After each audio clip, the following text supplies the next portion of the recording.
ಓಂ ಶಾಂತಿ. ಇಂದಿನ ಮುರಳಿಯ ದಿನಾಂಕ 3/7/2025. ಪ್ರಾತಃ ಮುರಳಿ. ಓಂ ಶಾಂತಿ. ಬಾಪ್ತಾದ ಮಧುಬನ. ಮಧುರ ಮಕ್ಕಳೇ, ಈ ಬೇಹದ್ದಿನ ನಾಟಕದಲ್ಲಿ ನೀವು ವಿಚಿತ್ರ ಪಾತ್ರಧಾರಿಗಳಾಗಿದ್ದೀರಿ. ಇದು ಅನಾದಿ ನಾಟಕವಾಗಿದೆ. ಇದರಲ್ಲಿ ಸ್ವಲ್ಪವೂ ಬದಲಾವಣೆಯಾಗಲು ಸಾಧ್ಯವಿಲ್ಲ. ಪ್ರಶ್ನೆ: ಬುದ್ಧಿವಂತ ದೂರಾಂದೇಶಿ ಮಕ್ಕಳೇ ಯಾವ ಗುಹ್ಯ ರಹಸ್ಯವನ್ನು ಅರ್ಥಕೊಳ್ಳುತ್ತಾರೆ? ಬುದ್ಧಿವಂತ ದೂರಾಂದೇಶಿ ಮಕ್ಕಳೇ ಯಾವ ಗುಹ್ಯ ರಹಸ್ಯವನ್ನು ಅರ್ಥಕೊಳ್ಳುತ್ತಾರೆ?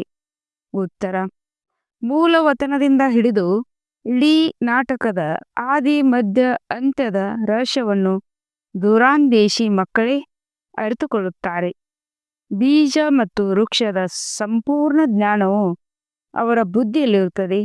ಅವರೇ ಅರ್ಥಕೊಳ್ಳುತ್ತಾರೆ. ಈ ಬೇಹದ್ದಿನ ನಾಟಕದಲ್ಲಿ ಆತ್ಮರೂಪಿ ನಟ ಈ ಉಡುಪನ್ನು ಧರಿಸಿ ಪಾತ್ರವನ್ನು ಅಭಿನಯಿಸುತ್ತದೆ. ಇದು ಸತ್ಯಯುಗದಿಂದ ಹಿಡಿದು ಕಲಿಯುಗದವರೆಗೆ ಪಾತ್ರವನ್ನು ಅಭಿನಯಿಸಬೇಕಾಗಿದೆ. ಯಾವುದೇ ಪಾತ್ರಧಾರಿಯು ಬದ್ಧದಲ್ಲೇ ಹಿಂತಿರುಗಿ ಹೋಗಲು ಸಾಧ್ಯವಿಲ್ಲ. ಗೀತೆ: ನೀನು ರಾತ್ರಿಯನ್ನು ಮಲಗುತ್ತಾ ಕಳೆದು ಹಗಲನ್ನು ತಿನ್ನುತ್ತಾ ಕಳೆದೆ. ಓಂ ಶಾಂತಿ. ಈ ಗೀತೆಯನ್ನು ಮಕ್ಕಳು ಕೇಳಿದಿರಿ. ಇದರಲ್ಲಿ ಕೆಲವು ಶಬ್ದಗಳು ಸರಿಯಾಗಿದೆ, ಇನ್ನೂ ಕೆಲವು ತಪ್ಪಾಗಿದೆ. ಬಾಯಿಂದ ಸ್ಮರಣೆ ಮಾಡಲಾಗುವುದಿಲ್ಲ. ದುಃಖವೂ ಸಹ ಅವಶ್ಯವಾಗಿ ಬರಬೇಕಾಗಿದೆ. ದುಃಖವಾದಾಗಲೇ ಸುಖವನ್ನು ಕೊಡಲು ತಂದೆಯು ಬರಬೇಕಾಗುತ್ತದೆ. ಮಧುರಾತಿ ಮಧುರ ಮಕ್ಕಳಿಗೆ ತಿಳಿದಿದೆ, ನಾವೀಗ ಸುಖಧಾಮಕ್ಕೆ ಓದುತ್ತಿದ್ದೇವೆ. ಶಾಂತಿಧಾಮ ಮತ್ತು ಸುಖಧಾಮ ಮೊದಲು ಮುಕ್ತಿ, ನಂತರ ಜೀವನ್ಮುಕ್ತಿ ಇರುತ್ತದೆ. ಶಾಂತಿಧಾಮವು ಮನೆಯಾಗಿದೆ. ಇಲ್ಲಿ ಪಾತ್ರವನ್ನು ಅಭಿನಯಿಸಲು ಇಲ್ಲ. ಹೇಗೆ ಪಾತ್ರಧಾರಿಗಳು ಮನೆಗೆ ಹೊರಟು ಹೋಗುತ್ತಾರೆ, ಅಲ್ಲೇನು ಪಾತ್ರವನ್ನು ಅಭಿನಯಿಸುವುದಿಲ್ಲ. ಸ್ಟೇಜಿನ ಮೇಲೆ ಪಾತ್ರವನ್ನು ಅಭಿನಯಿಸಲೇಬೇಕಾಗುತ್ತದೆ. ಇದು ಸಹ ಸ್ಟೇಜ್ ಆಗಿದೆ. ಹೇಗೆ ಹದ್ದಿನ ನಾಟಕವಿರುತ್ತದೆಯೋ ಹಾಗೆ ಇದು ಬೇಹದ್ದಿನ ನಾಟಕವಾಗಿದೆ. ಇದರ ಆದಿ ಮಧ್ಯ ಅಂತ್ಯವನ್ನು ರಹಸ್ಯವನ್ನು ತಂದೆ ವಿನ ಮತ್ತಾರು ತಿಳಿಸಲು ಸಾಧ್ಯವಿಲ್ಲ. ವಾಸ್ತವದಲ್ಲಿ ಈ ಯಾತ್ರೆ ಅಥವಾ ಯುದ್ಧ ಎಂಬ ಶಬ್ದವು ಕೇವಲ ತಿಳಿಸಿಕೊಡಲು ಕೆಲಸದಲ್ಲಿ ತರಬೇಕಾಗುತ್ತದೆ. ಆದರೆ ಇದರಲ್ಲಿ ಯುದ್ಧವೇನೂ ಇಲ್ಲ. ಯಾತ್ರೆಯ ಶಬ್ದವಿದೆ, ಬಾಕಿ ಇದು ನೆನಪಾಗಿದೆ. ನೆನಪು ಮಾಡುತ್ತಾ ಮಾಡುತ್ತಾ ಪಾವನರಾಗಿ ಬಿಡುತ್ತೀರಿ. ಈ ಯಾತ್ರೆಯು ಇಲ್ಲೇ ಪೂರ್ಣವಾಗುವುದು. ಎಲ್ಲಿಯೂ ಹೋಗಬೇಕಾಗಿಲ್ಲ. ಮಕ್ಕಳು ಪಾವನರಾಗಿ ತಮ್ಮ ಮನೆಗೆ ಹೋಗಬೇಕಾಗಿದೆ. ಆದರೆ ಆ ಪವಿತ್ರರಂತೂ ಹೋಗಲು ಸಾಧ್ಯವಿಲ್ಲ. ಆದ್ದರಿಂದ ತಮ್ಮನ್ನು ಆತ್ಮನೆಂದು ತಿಳಿಯಬೇಕಾಗಿದೆ. ನಾನಾತ್ಮನಲ್ಲಿ ಇಡೀ ಚಕ್ರದ ಪಾತ್ರವಿದೆ. ಈಗ ಆ ಪಾತ್ರವು ಪೂರ್ಣವಾಗಿದೆ. ಮಕ್ಕಳೇ, ನನ್ನನ್ನು ನೆನಪು ಮಾಡಿ ಎಂದು ತಂದೆಯು ಬಹಳ ಸಹಜವಾದ ಸಲಹೆಯನ್ನು ಕೊಡುತ್ತಾರೆ. ನೀವು ಕುಳಿತಿರುವುದು ಇಲ್ಲೇ, ಎಲ್ಲಿಯೂ ಹೋಗುವಂತಿಲ್ಲ. ತಂದೆಯು ಬಂದು ತಿಳಿಸುತ್ತಾರೆ, ನನ್ನನ್ನು ನೆನಪು ಮಾಡುವುದರಿಂದ ನೀವು ಪಾವನರಾಗಿ ಬಿಡುತ್ತೀರಿ. ಯುದ್ಧವೇನೂ ಇಲ್ಲ. ತಮ್ಮನ್ನು ತಮೋಪ್ರಧಾನರಿಂದ ಸತೋಪ್ರಧಾನರಾಗಿ ಮಾಡಿಕೊಳ್ಳಬೇಕಾಗಿದೆ. ಮಾಯೆ ಮೇಲೆ ಜಯ ಗಳಿಸಬೇಕಾಗಿದೆ. ಈಗ 84 ಜನ್ಮಗಳ ಚಕ್ರವು ಪೂರ್ಣವಾಗುವುದೆಂದು ಮಕ್ಕಳಿಗೆ ಗೊತ್ತಿದೆ. ಭಾರತವೇ ಸತೋಪ್ರಧಾನವಾಗಿತ್ತು. ಅದರಲ್ಲಿ ಅವಶ್ಯವಾಗಿ ಮನುಷ್ಯರೇ ಇರುತ್ತಾರೆ. ಭೂಮಿಯು ಬದಲಾಗುವುದಿಲ್ಲ. ನೀವೀಗ ತಿಳಿದುಕೊಂಡಿದ್ದೀರಿ, ನಾವು ಸತೋಪ್ರಧಾನರಾಗಿದ್ದೆವು, ನಂತರ ತಮೋಪ್ರಧಾನರಾದೆವು. ಈಗ ಮತ್ತೆ ಸತೋಪ್ರಧಾನರಾಗಬೇಕಾಗಿದೆ. ಪತಿತ ಪಾವನನೇ ಬಂದು ನಮ್ಮನ್ನು ಪತಿತರಿಂದ ಪಾವನರನ್ನಾಗಿ ಮಾಡಿ ಎಂದು ಮನುಷ್ಯರು ಕರೆಯುತ್ತಾರೆ. ಆದರೆ ಅವರು ಯಾರು, ಹೇಗೆ ಬರುತ್ತಾರೆ, ಏನೇನೂ ತಿಳಿದುಕೊಂಡಿಲ್ಲ. ಈಗ ತಂದೆಯು ನಿಮ್ಮನ್ನು ಬುದ್ಧಿವಂತರನ್ನಾಗಿ ಮಾಡಿದ್ದಾರೆ. ನೀವು ಎಷ್ಟು ಶ್ರೇಷ್ಠ ಪದವಿಯನ್ನು ಪಡೆಯುತ್ತೀರಿ. ಸತ್ಯಯುಗದಲ್ಲಿ ಬಡವರೂ ಸಹ ಇಲ್ಲಿನ ಸಾಹುಕಾರಿಗಿಂತ ಶ್ರೇಷ್ಠರಾಗಿರುತ್ತಾರೆ. ಬಲೆ ಎಷ್ಟು ದೊಡ್ಡ ದೊಡ್ಡ ರಾಜರಿದ್ದರು, ಬಹಳ ಹಣವಿತ್ತು. ಆದರೆ ವಿಕಾರಿಗಳಿಲ್ಲದೆ ಇವರಿಗಿಂತಲೂ ಸತ್ಯಯುಗದಲ್ಲಿ ಸಾಧಾರಣ ಪ್ರಜೆಗಳು ಸಹ ಬಹಳ ಶ್ರೇಷ್ಠರಾಗುತ್ತಾರೆ. ತಂದೆಯ ಅಂತರವನ್ನು ತಿಳಿಸುತ್ತಾರೆ. ರಾವಣನ ನೆರಳು ಬೀಳುವುದರಿಂದಲೇ ಪತಿತರಾಗಿ ಬಿಡುತ್ತಾರೆ. ನಿರ್ವಿಕಾರಿ ದೇವತೆಗಳ ಮುಂದೆ ತಮ್ಮನ್ನು ಪತಿತರೆಂದು ಹೇಳಿ ತಲೆಬಾಗುತ್ತಾರೆ.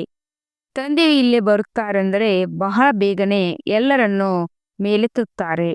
ಇದು ಸೆಕೆಂಡಿನ ಮಾತಾಗಿದೆ. ಈಗ ತಂದೆಯು ಜ್ಞಾನದ ಮೂರನೆಯ ನೇತ್ರವನ್ನು ಕೊಟ್ಟಿದ್ದಾರೆ. ನೀವು ಮಕ್ಕಳು ದೂರಾಂದೇಶಿಗಳಾಗಿ ಬಿಡುತ್ತೀರಿ. ಮೇಲೆ ಮೂಲವತನದಿಂದ ಹಿಡಿದು ಇಡೀ ಡ್ರಾಮಾದ ಚಕ್ರವು ನಿಮಗೆ ನೆನಪಿದೆ. ಹೇಗೆ ಹದ್ದಿನ ನಾಟಕವನ್ನು ನೋಡಿ ಬಂದು ಏನೇನೋ ನೋಡಿದೆವೆಂದು ತಿಳಿಸುತ್ತಾರಲ್ಲವೇ? ಬುದ್ಧಿಯಲ್ಲಿ ತುಂಬಿರುತ್ತದೆ, ಅದನ್ನು ವರ್ಣನೆ ಮಾಡುತ್ತಾರೆ. ಆತ್ಮದಲ್ಲಿ ತುಂಬಿಕೊಂಡು ಬಂದು ಅದನ್ನು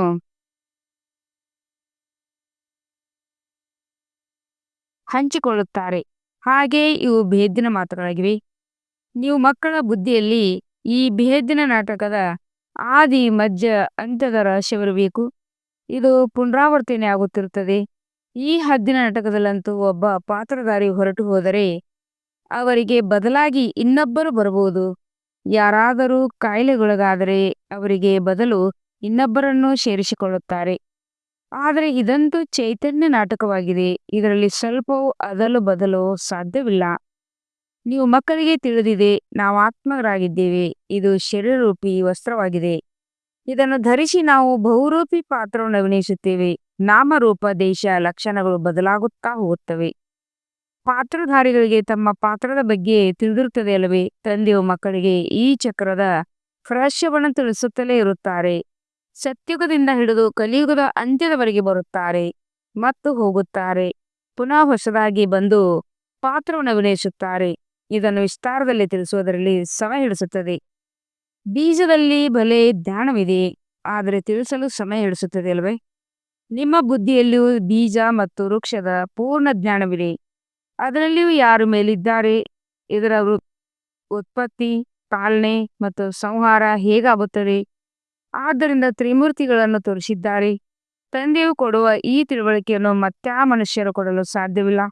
ಯಾವಾಗ ಇಲ್ಲಿಗೆ ಬರುವರೋ ಆಗ ಅವರಿಗೆ ಅರ್ಥವಾಗುತ್ತದೆ. ಆದ್ದರಿಂದ ನೀವು ಎಲ್ಲರಿಗೂ ಇಲ್ಲಿ ಬಂದು ಕುಳಿತುಕೊಳ್ಳಿ ಎಂದು ಹೇಳುತ್ತೀರಿ. ಕೆಲವರು ಬಹಳ ಹೊರಟು ಮನುಷ್ಯರಿರುತ್ತಾರೆ. ನಾವೇನೋ ಕೇಳಬೇಕಾಗಿಲ್ಲ, ನಮಗೆ ಬೇಕಾಗಿಲ್ಲವೇ ಹೇಳಿಬಿಡುತ್ತಾರೆ.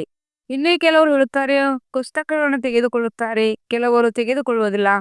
ನಿಮ್ಮ ಬುದ್ಧಿಯು ಈಗ ವಿಶಾಲ ದುರಂದೇಶವಾಗಿ ಬಿಟ್ಟಿದೆ. ನೀವು 3 ಲೋಕಗಳ ತಿಳಿದುಕೊಂಡಿದ್ದೀರಿ. ಮೂಲವತನಕ್ಕೆ ನಿರಾಕಾರಿ ಪ್ರಪಂಚವೆಂದು ಹೇಳಲಾಗುತ್ತದೆ. ಬಾಕಿ ಸೂಕ್ಷ್ಮವತನದು ಏನೂ ಇಲ್ಲ. ಸಂಬಂಧವೆಲ್ಲವೂ ಮೂಲವತನ ಮತ್ತು ಸ್ಥೂಲವತನದೊಂದಿಗೆ ಇದೆ. ಸೂಕ್ಷ್ಮವತನವು ಸ್ವಲ್ಪ ಸಮಯಕ್ಕಾಗಿ ಇದೆ. ಎಲ್ಲಾ ಆತ್ಮಗಳು ಮೇಲಿಂದ ಪಾತ್ರವನ್ನು ಅಭಿನಯಿಸಲು ಇಲ್ಲಿಗೆ ಬರುತ್ತಾರೆ. ಈ ವೃಕ್ಷದಲ್ಲಿ ಎಲ್ಲಾ ಧರ್ಮದವರು ನಂಬರ್ ವಾರ್ ಇದ್ದಾರೆ. ಇದು ಮಾನವ ವಂಶ ವೃಕ್ಷವಾಗಿದೆ. ಬಹಳ ಅಕ್ಯುರೇಟ್ ಆಗಿದೆ. ಸ್ವಲ್ಪವೂ ಹಿಂದೆ ಮುಂದೆ ಆಗಲು ಸಾಧ್ಯವಿಲ್ಲ. ಆತ್ಮಗಳು ತಮ್ಮ ಸ್ಥಾನವನ್ನು ಬಿಟ್ಟು ಮತ್ತೆಲ್ಲಿಯೂ ಕುಳಿತುಕೊಳ್ಳಲು ಸಾಧ್ಯವಿಲ್ಲ. ಆತ್ಮಗಳು ಬೃಹತ್ ತತ್ವದಲ್ಲಿ ವಿರಾಜಮಾನರಾಗಿರುತ್ತಾರೆ. ಕೆಳಗೆ ನಕ್ಷತ್ರಗಳು ಆಕಾಶದಲ್ಲಿ ನಿಂತಿರುತ್ತವೆ. ಈ ನಕ್ಷತ್ರಗಳಂತೂ ದೂರಂದೇಶ ಚಿಕ್ಕ ಚಿಕ್ಕ ರೂಪದಲ್ಲಿ ಕಾಣಿಸುತ್ತದೆ. ದೊಡ್ಡ ನಕ್ಷತ್ರಗಳಾದರೆ ದೂರಕ್ಕೆ ಚಿಕ್ಕದಾಗಿ ಕಾಣಿಸುತ್ತದೆ. ಆದರೆ ಆತ್ಮವು ಚಿಕ್ಕದು ದೊಡ್ಡದಿರುವುದಿಲ್ಲ, ವಿನಾಶವನ್ನು ಹೊಂದುವುದಿಲ್ಲ. ನೀವು ಸತ್ಯಯುಗದಲ್ಲಿ ಹೋಗುತ್ತೀರಿ, ನಂತರ ಕಲಿಯುಗದಲ್ಲಿ ಬರುತ್ತೀರಿ. ಮಕ್ಕಳಿಗೆ ಗೊತ್ತಿದೆ, ನಾವು ಸತೋಪ್ರಧಾನ ಪ್ರಪಂಚದಲ್ಲಿ ಇದ್ದೆವು, ಈಗ ಕಲಿಯುಗದಲ್ಲಿ ಬಂದು ಬಿಟ್ಟಿದ್ದೇವೆ. ಏನೂ ಬೆಲೆ ಇಲ್ಲ. ಬಲೆ ಮಾಯೆಯ ಹೊಳಪು ಬಹಳಷ್ಟಿದೆ. ಆದರೆ ಇದು ರಾವಣನ ಸ್ವರ್ಣಿಮ ಯುಗ, ಇದು ಈಶ್ವರ್ಯ ಸ್ವರ್ಣಿಮ ಯುಗ. 6-7 ವರ್ಷಗಳಲ್ಲಿ ಇಷ್ಟೊಂದು ಆಹಾರ ಧಾನ್ಯಗಳು ಉತ್ಪನ್ನವಾಗುವುದೆಂದು ಮನುಷ್ಯರು ತಿಳಿಸುತ್ತಾರೆ.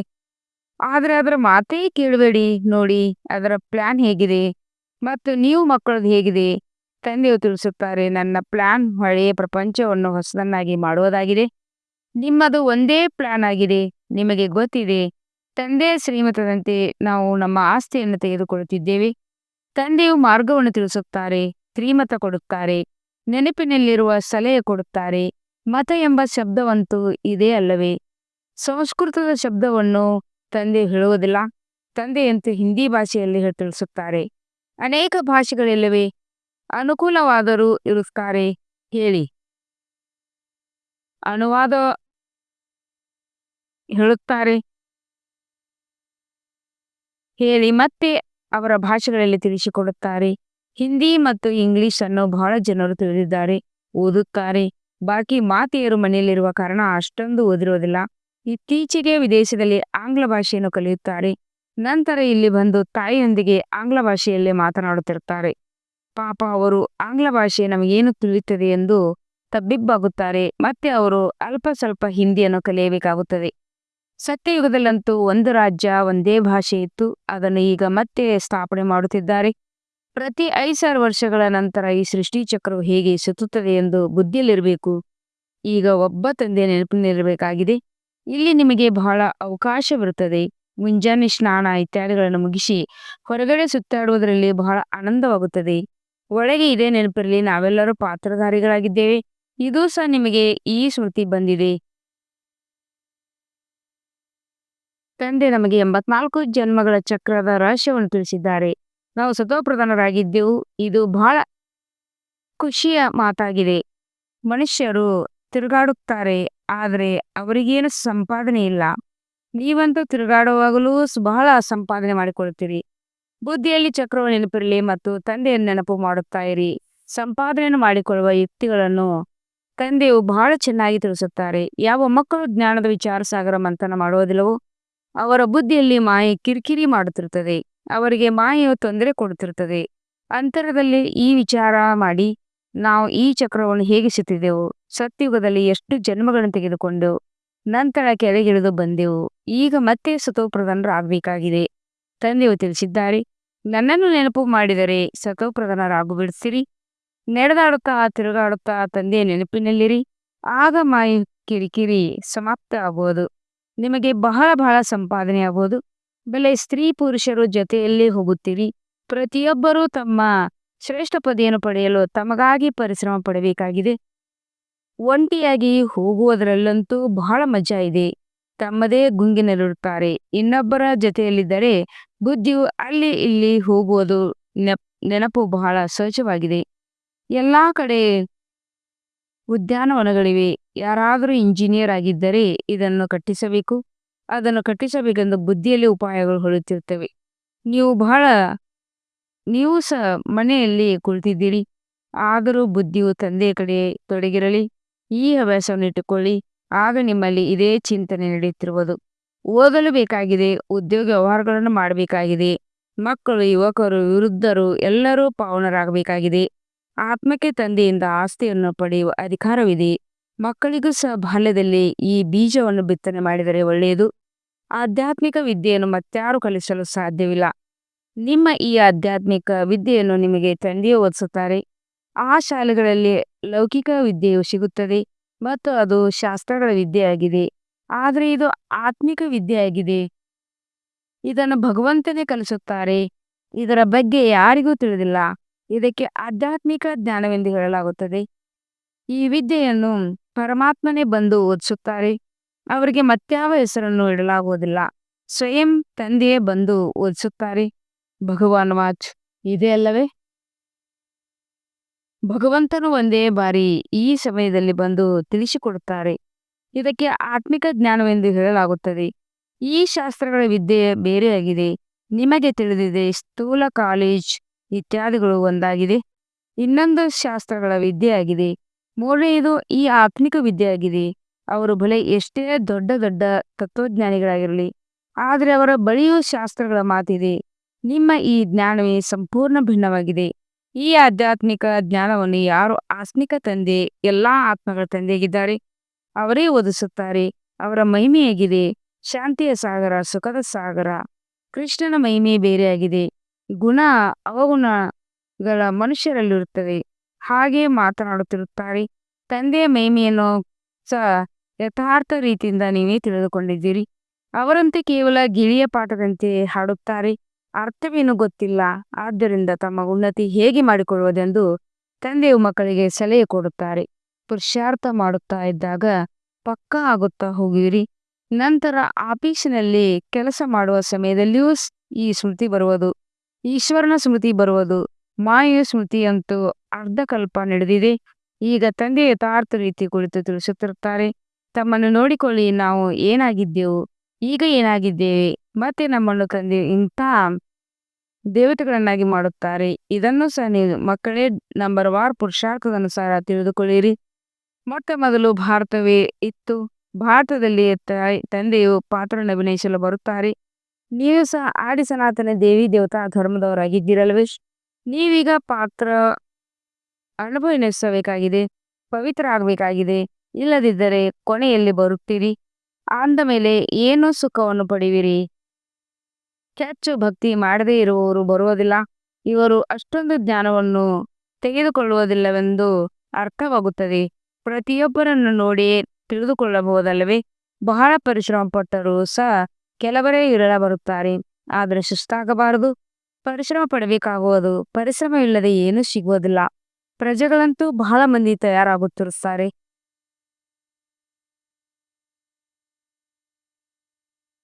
ತಂದೆಯು ಮಕ್ಕಳ ಉನ್ನತಿಗಾಗಿ ಯುಕ್ತಿಯನ್ನು ತಿಳಿಸುತ್ತಾರೆ. ಮಕ್ಕಳೇ ತಮ್ಮ ಉನ್ನತಿ ಮಾಡಿಕೊಳ್ಳಬೇಕೆಂದರೆ ಬೆಳಗ್ಗೆ ಬೆಳಗ್ಗೆ ಸ್ನಾನ ಇತ್ಯಾದಿಗಳನ್ನು ಮುಗಿಸಿ ಏಕಾಂತದಲ್ಲಿ ಹೋಗಿ ತಿರುಗಾಡಿ ಮತ್ತು ಕುಳಿತು ನೆನಪು ಮಾಡಿ. ಆರೋಗ್ಯಕ್ಕಾಗಿ ತಿರುಗಾಡುವುದು ಬಹಳ ಒಳ್ಳೆಯದು. ಓಡಾಡುವಾಗಲೂ ತಂದೆಯ ನೆನಪಿರುವುದು ಮತ್ತು ನಾಟಕದ ರಹಸ್ಯವು ಬುದ್ಧಿಯಲ್ಲಿರುತ್ತದೆ ಅಂದಾಗ ಎಷ್ಟು ಸಂಪಾದನೆ! ಇದು ಸತ್ಯ ಸಂಪಾದನೆಯಾಗಿದೆ. ಆ ಸಂಪಾದನೆ ಪೂರ್ಣವಾಯಿತೆಂದರೆ ಮತ್ತೆ ಈ ಸಂಪಾದನೆಯ ಚಿಂತನೆ ಮಾಡಿ. ಇಲ್ಲಿ ಕಷ್ಟವಾದದ್ದೇನೂ ಇಲ್ಲ. ಬ್ರಹ್ಮ ತಂದೆ ನೋಡಿದ್ದಾರೆ. ಕೆಲವರು ತಮ್ಮ ಪೂರ್ಣ ಜೀವನ ಕಥೆಯನ್ನು ಬರೆಯುತ್ತಾರೆ. ಇಂದು ಇಷ್ಟು ಗಂಟೆಗೆ ಎದ್ದೆನು, ನಂತರ ಇದನ್ನು ಮಾಡಿದೆನು, ನಂತರ ಬರುವರು ಓದಿ ಕಲಿಯುತ್ತಾರೆ ಎಂದು ತಿಳಿಯುತ್ತಾರೆ. ದೊಡ್ಡ ದೊಡ್ಡ ವ್ಯಕ್ತಿಗಳ ಜೀವನ ಚರಿತ್ರೆಯನ್ನು ಓದುತ್ತಾರಲ್ಲವೇ? ಮಕ್ಕಳಿಗಾಗಿ ಬರೆಯುತ್ತಾರೆ ಮತ್ತು ಮಕ್ಕಳು ಸಹ ಮನೆಯಲ್ಲಿ ಇಂತಹ ಒಳ್ಳೆಯ ಸ್ವಭಾವದವರಾಗಿರುತ್ತಾರೆ. ಈಗ ನೀವು ಮಕ್ಕಳು ಪುರುಷಾರ್ಥ ಮಾಡಿ ಸತೋಪ್ರಧಾನರಾಗಲೇಬೇಕಾಗಿದೆ. ಪುನಃ ಸತೋಪ್ರಧಾನ ಪ್ರಪಂಚದ ರಾಜ್ಯವನ್ನು ತೆಗೆದುಕೊಳ್ಳಬೇಕಾಗಿದೆ. ನಿಮಗೆ ತಿಳಿದಿದೆ, ಕಲ್ಪಕಲ್ಪವು ರಾಜ್ಯವನ್ನು ತೆಗೆದುಕೊಂಡಿದ್ದೀರಿ, ಮತ್ತೆ ಕಳೆದುಕೊಳ್ಳುವಿರಿ. ಇದೆಲ್ಲವೂ ನಿಮ್ಮ ಬುದ್ಧಿಯಲ್ಲಿದೆ. ಇದು ಹೊಸ ಪ್ರಪಂಚ, ಹೊಸ ಧರ್ಮಕ್ಕಾಗಿ, ಹೊಸ ಜ್ಞಾನಕ್ಕಾಗಿ ಈ ಜ್ಞಾನವಿದೆ. ಆದ್ದರಿಂದ ಮಧುರಾತಿ ಮಧುರ ಮಕ್ಕಳಿಗೆ ಪುನಃ ತಿಳಿಸುತ್ತೇನೆ, ಬೇಗ ಬೇಗನೆ ಪುರುಷಾರ್ಥ ಮಾಡಿ. ಶರೀರದ ಮೇಲೆ ಯಾವುದೇ ಭರವಸೆ ಇಲ್ಲ. ಇತ್ತೀಚೆಗಂತೂ ಮೃತ್ಯುವು ಬಹಳ ಸಹಜವಾಗಿ ಹುಟ್ಟಿದೆ. ನಮ್ಮರ ಲೋಕದಲ್ಲಿ ಇಂಥ ಮೃತ್ಯು ಎಂದೂ ಆಗೋದಿಲ್ಲ. ಇಲ್ಲಂತೂ ಕುಳಿತು ಕುಳಿತಂತೆ ಶರೀರ ಬಿಡುತ್ತಾರೆ. ಆದ್ದರಿಂದ ಅದು ಪುರುಷಾರ್ಥ ಮಾಡುತ್ತಾ ಇರಿ, ಜಮಾ ಮಾಡ್ಕೊಳ್ತಾ ಇರಿ, ಒಳ್ಳೆಯದು. ಮಧುರಾತಿ ಮಧುರ ಅಗಲಿ ಮರಳಿ ಸಿಕ್ಕಿರುವಂತ ಮಕ್ಕಳ ಪ್ರತಿ ಮಾಪಿತ ಭಕ್ತದರ ನೆನಪು, ಪ್ರೀತಿ ಹಾಗೂ ಸುಪ್ರಭಾತ. ಆತ್ಮೀಯ ಮಕ್ಕಳಿಗೆ ಆತ್ಮೀಯ ತಂದೆಯ ನಮಸ್ತೆ. हम रूहानी बच्चों की रूहानी बाप दादा को यादगार और गुड मॉर्निंग और नमस्ते नमस्ते नमस्ते. शुक्रिया बाबा, शुक्रिया. ವಹ ಬಾಬಾ ವಹ. ಧಾರಣೆಗಾಗಿ ಮುಖ್ಯ ಸಾರ 1ನೇ ಪಾಯಿಂಟ್, ಬುದ್ಧಿಯನ್ನು ಜ್ಞಾನ ಚಿಂತನೆಯಲ್ಲಿ ಬ್ಯುಸಿಯಾಗಿಟ್ಟುಕೊಳ್ಳುವ ಹವ್ಯಾಸ ಮಾಡಿಕೊಳ್ಬೇಕಾಗಿದೆ. ಸಮಯ ಸಿಕ್ಕಿದಾಗ ಏಕಾಂತದಲ್ಲಿ ಕುಳಿತು ವಿಚಾರ ಸಾಗರ ಮಂಥನ ಮಾಡಬೇಕಾಗಿದೆ. ತಂದೆಯನ್ನು ನೆನಪು ಮಾಡಿ ಸತ್ಯ ಸಂಪಾದನೆಯನ್ನು ಜಮಾ ಮಾಡಿಕೊಳ್ಳಬೇಕು. 2ನೇ ಪಾಯಿಂಟ್ ಆಗಿದೆ, ದೂರಾಂದೇಶಗಳಾಗಿ ಈ ಬೆಹದಿನ ನಾಟಕವನ್ನು ಯಥಾರ್ಥ ರೀತಿಯಿಂದ ತಿಳಿದುಕೊಳ್ಳಬೇಕಾಗಿದೆ. ಎಲ್ಲಾ ಪಾತ್ರಧಾರಿಗಳ ಪಾತ್ರವನ್ನು ಸಾಕ್ಷಿಯಾಗಿ ನೋಡಬೇಕಾಗಿದೆ. ವರದಾನ, ಮಧುರತೆಯ ವರದಾನದ ಮೂಲಕ ಸದಾ ಮುಂದುವರಿಯುವಂತಹ ಶ್ರೇಷ್ಠ ಆತ್ಮಭಾವ. ಮಧುರತೆ ಇಂತಹ ವಿಶೇಷ ಧಾರಣೆಯಾಗಿದೆ. ಯಾವುದೋ ಕಠಿಣ ಧಾರಣೆಯನ್ನು ಸಹ ಮಧುರವನ್ನಾಗಿ ಮಾಡಿಬಿಡುವುದು. ಯಾರಿಗೇ ಆಗಲಿ 2 ಗಳಿಗೆ ಮಧುರ ದೃಷ್ಟಿ ಕೊಡಿ. ಮಧುರ ಮಾತು ಮಾತನಾಡಿದ ಯಾವುದೇ ಆತ್ಮವನ್ನು ಸದಾಕಾಲಕ್ಕಾಗಿ ಸಂಪನ್ನರನ್ನಾಗಿ ಮಾಡಿಬಿಡುವುದು. 2 ಗಳಿಗೆ ಮಧುರ ದೃಷ್ಟಿ ಅಥವಾ ಮಾತು ಆ ಆತ್ಮದ ಸೃಷ್ಟಿಯನ್ನು ಬದಲಾಯಿಸಿ ಬಿಡುವುದು. ತಮ್ಮ 2 ಮಧುರ ಮಾತು ಸದಾ ಕಾಲಕ್ಕಾಗಿ ಅವರನ್ನು ಬದಲಾಯಿಸಲು ನಿಮಿತ್ತರಾಗಿ ಬಿಡುವುದು. ಆದ್ದರಿಂದ ಮಧುರತೆಯ ವರದಾನವನ್ನು ಸದಾ ಜೊತೆಯಲ್ಲಿಟ್ಟುಕೊಳ್ಳಿ. ಸದಾ ಮಧುರ ಆಗಿರಬೇಕು ಮತ್ತು ಸರ್ವರನ್ನು ಮಧುರನಾಗಿ ಮಾಡಬೇಕು. ಸ್ಲೋಗನ್, ಎಲ್ಲಾ ಪರಿಸ್ಥಿತಿಯಲ್ಲಿಯೂ ರಾಜಿಯಾಗಿರಿ, ಆಗ ರಹಸ್ಯಯುಕ್ತರಾಗಿ ಬಿಡುವಿರಿ. ಅವ್ಯಕ್ತ ಸೂಚನೆ, ಸಂಕಲ್ಪ ಶಕ್ತಿಯನ್ನು ಜಮಾ ಮಾಡಿ ಶ್ರೇಷ್ಠ ಸೇವೆಗೆ ನಿಮಿತ್ತರಾಗಿರಿ. ಯಾವಾಗ ಬೇರೆ ಎಲ್ಲಾ ಸಂಕಲ್ಪಗಳು ಶಾಂತವಾಗಿ ಬಿಡುತ್ತವೆ, ಕೇವಲ ಒಬ್ಬ ತಂದೆ ಹಾಗೂ ತಾವು ಈ ಮಿಲನದ ಅನುಭೂತಿಯ ಸಂಕಲ್ಪ ಬರುತ್ತದೆ. ಅಂದಾಗ ಸಂಕಲ್ಪ ಶಕ್ತಿ ಜಮಾ ಆಗುತ್ತದೆ ಹಾಗೂ ಯೋಗ ಶಕ್ತಿಶಾಲಿಯಾಗುತ್ತದೆ. ಇದಕ್ಕಾಗಿ ಸಮಾವೇಶ ಮಾಡಿಕೊಳ್ಳುವ ಅಥವಾ ಎಲ್ಲವನ್ನು ಒಟ್ಟುಗೂಡಿಸುವ ಶಕ್ತಿಯನ್ನು ಧಾರಣೆ ಮಾಡಿ. ಸಂಕಲ್ಪಗಳ ಮೇಲೆ ಫುಲ್ ಬ್ರೇಕ್ ಹಾಕಿ ಸಡಿಲವಾಗಿ ಬಿಡಬೇಡಿ. ಒಂದು ವೇಳೆ 1 ಸೆಕೆಂಡ್ನ ಬದಲಾಗಿ ಜಾಸ್ತಿ ಸಮಯ ಹಿಡಿಸುತ್ತದೆ ಎಂದರೆ ಸಮಾವೇಶ ಮಾಡುವ ಶಕ್ತಿ ಬಲಹೀನವಾಗಿದೆ. ಓಂ ಶಾಂತಿ.